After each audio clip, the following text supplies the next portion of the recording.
Luc, je suis ton père. Tu fais quoi là?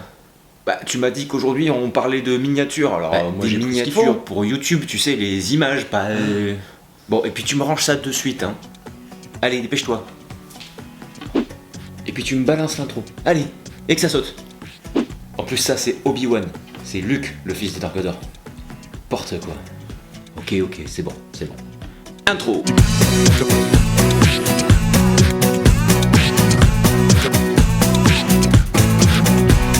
Et salut à tous, c'est François pour la chaîne Explique-moi encore. Et aujourd'hui, on va apprendre comment faire des vignettes facilement pour YouTube. Alors ça se limite pas spécialement aux vignettes, ça peut être toutes sortes de visuels un peu sympas, sachant que joli et sympa, c'est toujours un petit peu subjectif. Alors d'abord, les vignettes, qu'est-ce que c'est? Ce sont tout simplement ces petites images de présentation que vous voyez sur les vidéos quand vous scrollez sur YouTube. Ce qu'il faut savoir, c'est que par défaut, quand vous uploadez une vidéo sur YouTube, YouTube va sélectionner une image dans la vidéo pour en faire la miniature. Et il va vous en proposer 3. Alors c'est pas mal pour faire une couverture comme ça quand on upload une vidéo un petit peu à l'arrache, mais c'est vrai que pour sortir un petit peu du lot, l'idéal c'est quand même de faire une miniature personnalisée. Et ça, vous avez la possibilité d'en ajouter une au moment de la publication. Et c'est quand même assez important parce que entre plusieurs vidéos qui vont être avec les miniatures par défaut ou une vidéo qui va avoir une jolie miniature un petit peu attrayante à l'œil, on va aller plus facilement cliquer sur celle qui a une jolie miniature que celle qui a celle par défaut. Allez, trêve de blabla, on va rentrer dans le vif du sujet tout de suite. L'application que je vais utiliser, c'est une application qui s'appelle Canva. Elle existe justement au format application pour smartphone et tablette, mais c'est également un service en ligne, donc on peut y accéder depuis n'importe quel type de machine. Et c'est parti. Alors je suis donc allé me loguer sur canva.com, lien dans la description, et vous voyez ici que je peux donc créer mes designs pour à peu près toutes les circonstances et tous les réseaux sociaux. Vous voyez ici, c'est des images qui sont optimisées pour Twitter, pour Facebook. On peut éventuellement faire des présentations directement dessus. Et nous, ce qui va nous intéresser ici, c'est YouTube Thumbnail. Thumbnail. Alors, je clique dessus. Ici, dans le Layout, vous avez des designs par défaut que vous pouvez utiliser. Alors, certains sont payants, attention quand même. On pourra rajouter des éléments, des photos, des formes, même des illustrations ou des icônes. On pourra rajouter également du texte, un fond, et surtout on pourra uploader nos propres photos. Alors moi ici par exemple j'ai ici une image que j'ai prise. Alors j'ai tout simplement fait une capture d'écran d'un moment dans ma vidéo pendant le montage. En fait j'ai juste capturé un petit bout qui était assez stable, mais on peut aussi faire une photo exprès pour la miniature, ce qui peut être pas mal aussi.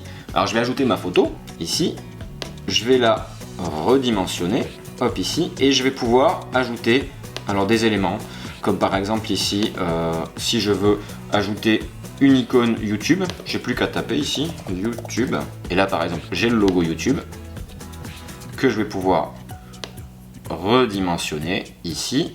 Alors surtout il faudra rajouter un petit peu de texte pour expliquer ce qu'il va y avoir dans la vidéo. Sans en mettre des tartines, sinon ça sera illisible, faut que ça reste assez gros et assez court, pour donner un descriptif ou juste un indice, pour donner envie aux gens quand ils vont voir sur la barre de droite ou dans les suggestions, d'aller cliquer sur la vidéo.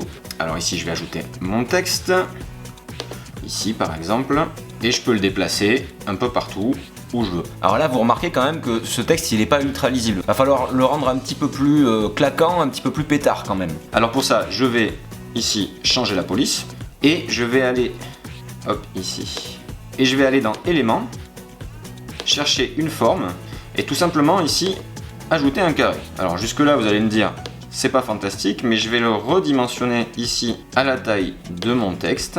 Et je vais aller cliquer ici sur Arrange et mettre Back pour le faire passer derrière. Je redimensionne encore un petit peu. Et là, c'est de suite beaucoup plus lisible. Dernière chose à faire, on peut également appliquer des filtres à la photo et retoucher un petit peu l'image. Je clique dessus et je vais aller dans Filter. Alors moi ce que je vais faire, comme les filtres je les trouve un petit peu abusés, un petit peu grossiers, je vais juste aller retoucher quelques éléments. Je vais cliquer sur Advanced Options, je vais augmenter un petit peu le contraste, augmenter un petit peu la saturation, et ici Blur c'est la netteté de l'image, je vais l'augmenter un petit peu. Si je vais ici vous voyez en fait ça floute, et si je vais là ça rend l'image un petit peu plus nette. Voyons ce que ça donne. De suite c'est un petit peu plus pétard, c'est pas comme ça que je retoucherai une image si je voulais juste faire de la retouche photo, mais là on est vraiment sur une vignette pour YouTube, donc il faut que ça pop, que ça envoie un petit peu quand même. Et juste, alors dernier petit conseil, évitez de mettre des éléments ici et là.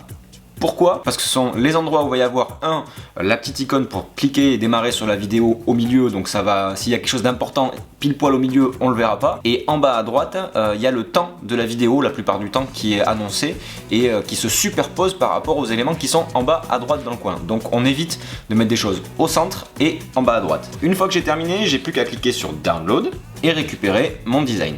Maintenant, on va voir ce qui se passe sur YouTube quand je upload une vidéo. Alors ici, vous voyez, c'est une vidéo que j'ai déjà uploadée, je suis juste allé dans les modifications. Vous pouvez voir ici les 3 miniatures qui me proposaient par défaut, donc vous vous rendez bien compte que là, en fait, ça présente absolument pas la vidéo que je vais vous montrer. Et ici, on a la miniature personnalisée telle que je l'ai téléchargée, et donc je peux encore la modifier si je veux, si je suis pas satisfait de ma première miniature, finalement je me rends compte que ça me plaît pas, j'ai plus qu'à aller ici dans modifier et modifier l'image, et j'ai plus qu'à télécharger ici la miniature que j'ai faite avec Canva. Voilà, c'est tout pour aujourd'hui les amis. Si cette vidéo vous a plu, n'hésitez pas à mettre un petit pouce en l'air, pensez à vous abonner parce qu'il y a une vidéo tous les mardis, donc pour ne rien rater, c'est le plus pratique, vous aurez une notification quand il y a une vidéo qui sortira. J'en profite au passage pour remercier chaleureusement plein de sites qui ont partagé le lien de la chaîne et qui ont dit des trucs super sympas vraiment sur cette chaîne, et ça fait grave plaisir. Donc je vais pas tous les citer parce que ça sera un petit peu long, mais vous êtes tous dans la description en dessous, donc je vous encourage à aller voir ces sites là. Et ce qui pourrait être super sympa, ça serait que si vous essayez Canva, si vous essayez de faire des vignettes, n'hésitez pas à les mettre dans les commentaires pour qu'on puisse regarder éventuellement si je peux vous donner des conseils pour les améliorer, ou me montrer les trucs de fou que vous savez faire et que moi je sais pas faire. Ça pourrait être super sympa, voilà, de comparer un petit peu ce que chacun fait et d'échanger et de partager nos connaissances dessus. Encore merci d'avoir regardé ce tuto, et moi je vous dis à mardi prochain pour une prochaine vidéo.